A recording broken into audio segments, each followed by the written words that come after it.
Сегодня у нас на ремонте вот такой телевизор QLED от компании Samsung, который не включается.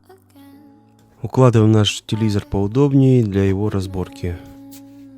Легким движением руки снимаем правую ножку, снимаем левую. С твердой рукой и холодным сердцем снимаем заднюю крышку.